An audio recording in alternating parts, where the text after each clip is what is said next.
Olá, pessoal! Como vocês estão? Vamos dar continuidade à nossa aula sobre devolução das informações do psicodiagnóstico, em que a gente está enfocando, né, a gente estava, na verdade, enfocando no vídeo anterior, sobre algumas características iniciais desse processo, o que envolve ou envolvia, né, anteriormente as entrevistas devolutivas e atualmente, como é que está esse enfoque, né? E nesse vídeo a gente vai estar falando sobre a técnica em si, né, da entrevista devolutiva ou da devolução das informações, tá? Então, eu trouxe aqui esse quadro explicativo que traz qual é a nossa conduta, o que a gente deve fazer quando a gente tem um paciente adulto independente, né? Então, geralmente, a gente vai estar realizando essa devolutiva diretamente para essa pessoa, certo? Contudo, em casos que tem alguns indicadores de risco, como eu tinha falado também anteriormente, né, no vídeo anterior, quando é casos que envolvem algumas questões relacionadas a suicídio, a homicídio e outras questões que falam sobre a vida de maneira geral, né, a gente deve solicitar a presença de um familiar, tá? Quando a gente fala no tipo de paciente, criança, adolescente ou adulto que é dependente, existem alguns tipos ou formas que a gente deve comunicar esse tipo de informação, né? Como uma entrevista devolutiva. Então, tem as informações, a entrevista que acontece primeiramente com os pais ou os responsáveis, e a segunda entrevista com o avaliando, né? Ou também pode acontecer com todo o público junto, né? Os pais, os responsáveis e o paciente que a gente estava avaliando, né?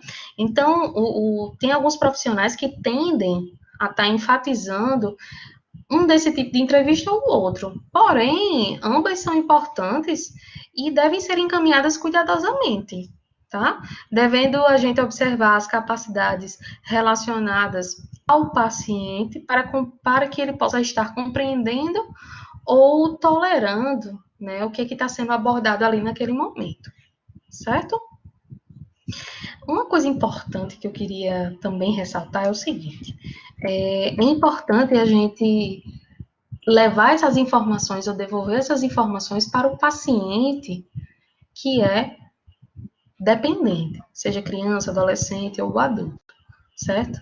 As informações da devolução do psicodiagnóstico não devem ser exclusividade dos responsáveis ou dos pais, tá? Porque o paciente, ele também tem o direito a esse momento, tá? Então, mesmo nos casos em que o encaminhamento terapêutico vai ser para outros membros da família, o paciente ele não deve ser privado do direito a essa entrevista devolutiva. Então, assim, vale a gente refletir que a problemática ou o foco da nossa avaliação foi trazida pelo paciente, foi o motivo central de todo esse processo. Então, por que a gente deve excluí-lo, né? Então, se o momento da entrevista é para um enfoque de devolver essas informações para o paciente, mesmo estando os pais ao lado do paciente, foca a tua atenção no paciente, porque é ele que é o seu principal objetivo nesse momento da devolutiva, tá? Não é para tratar como se ele não tivesse ali, não. Uma outra coisa interessante é a gente entender que a devolutiva ela não precisa se limitar a uma única entrevista ou a um momento único. Pode ser realizada várias entrevistas, né? Tanto com os avaliandos, tanto com os responsáveis em momentos diferentes ou de forma conjunta. Mas também é importante a gente diferenciar o que é uma entrevista devolutiva e uma psicoterapia. O enfoque desse momento é nos resultados trazidos pelo psicodiagnóstico. Não é para a gente iniciar uma psicoterapia dentro do processo de devolutiva, não. tá? É interessante que se for encaminhado, o paciente foi encaminhado para a realização de psicoterapia, que ele possa estar realizando com esse mesmo profissional que realizou a sua avaliação, tendo em vista que existe já uma apropriação dos conhecimentos específicos ou individuais desse paciente que podem estar colaborando para todo o processo de psicoterapia, certo? E aí, um ponto também relevante é que nos casos em que há conflitos entre os familiares, né, esses momentos que a gente tem de uni-los, né, podem se tornar improdutivos, né? Ou quando há uma briga entre o pai e a mãe, né? Ou quando eles não querem fazer esse momento em conjunto, né? Então, o psicólogo, ele deve realizar a entrevista devolutiva com cada um separadamente, né? Uma coisa interessante também, importante, é que a gente deve priorizar a participação de todo mundo no processo de fechamento, né? E não necessariamente precisa ser todo mundo junto, né? Depende de como for estar verificando e analisando essa dinâmica familiar, tá certo? Outra coisa também que pode ser necessário é um momento de devolução dessas informações do psicodiagnóstico, caso ele seja solicitado por um outro profissional ou pela instituição, né? Então, é importante também ter esse momento devolutivo para a instituição. Para cada um desses demandantes, sejam pais, instituição, né, outros profissionais, é necessário que o psicólogo ele possa adaptar as informações que vão ser trazidas pelo documento, né, pelo laudo que ele vai estar trazendo. E aí, nessa adaptação do documento que vai ser emitido, nem todas essas informações que são resultantes do psicodiagnóstico, eles devem ser comunicados para todo mundo, né? Então, um exemplo, né, a devolutiva que é voltada para um membro de comunidade escolar, né? Então, aqui a gente não precisa, já que a demanda nesse exemplo, né, é focada nessa demanda escolar, de aprendizagem, etc., a gente não precisa envolver conteúdos detalhados sobre a história dos pais ou da criança, mas a gente deve conter dados gerais sobre a sua situação de vida, né? Contudo, as habilidades, as potencialidades, as dificuldades e assim por diante devem se manter restritas ao contexto escolar, certo?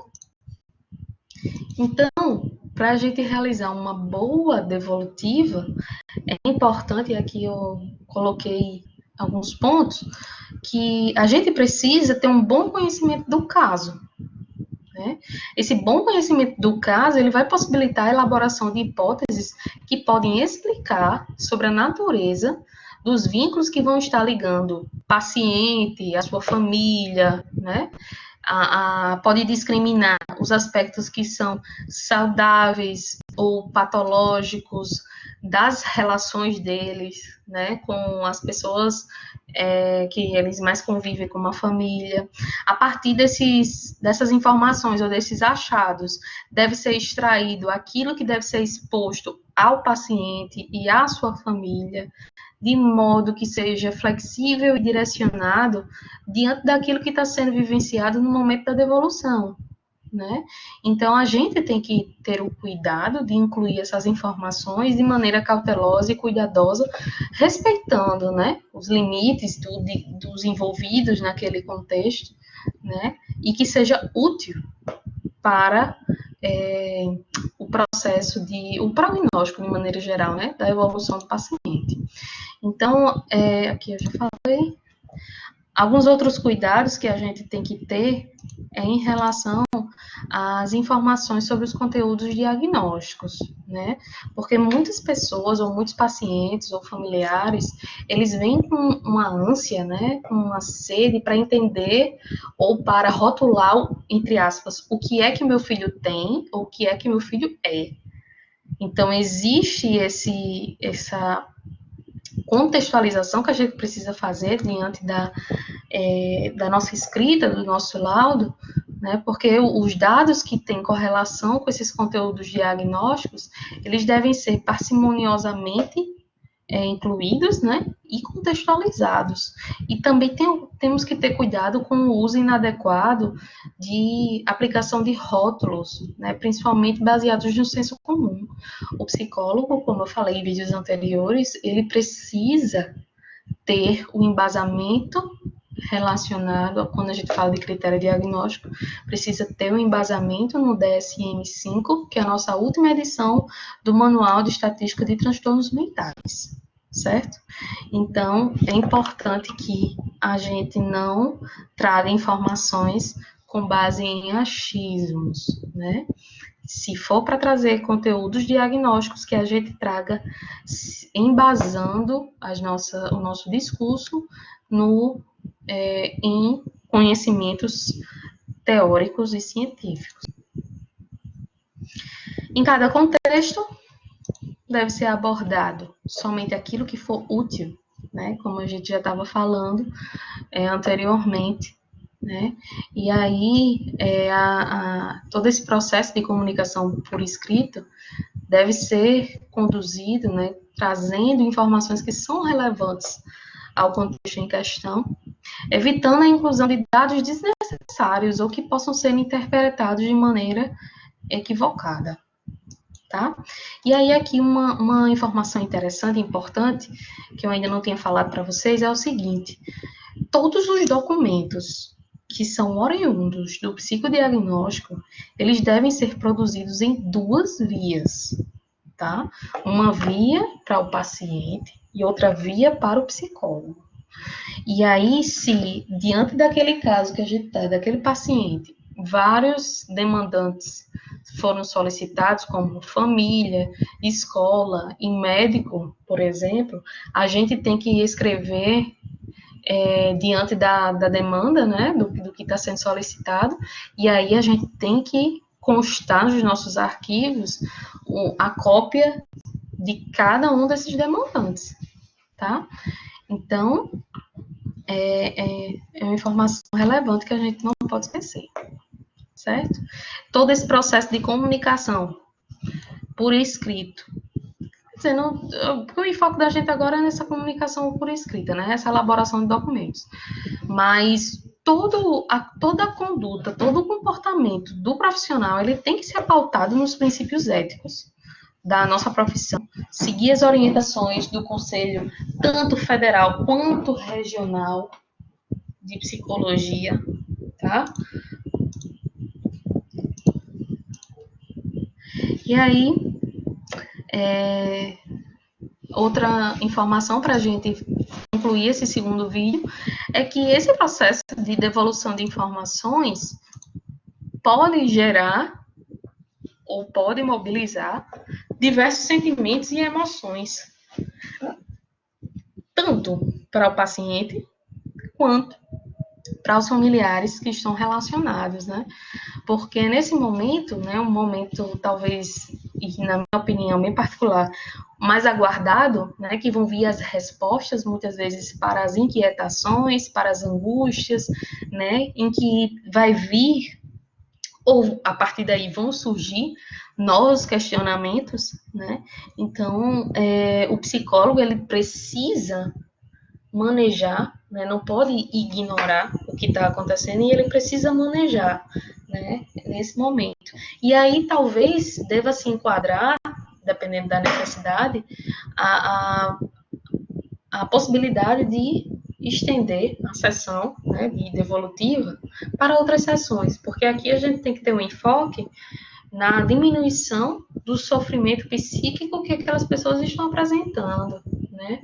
E não somente, entre aspas, vomitar as informações que tem do documento que a gente elaborou, né, para dar por fim ou concluído esse processo de psicodiagnóstico, tá? Então, finalizo esse segundo momento da nossa aula e te aguardo na próxima aula, onde eu vou trazer algumas sugestões práticas para esse processo de devolução de informações. Até a próxima aula ou próximo vídeo. Tchau, tchau!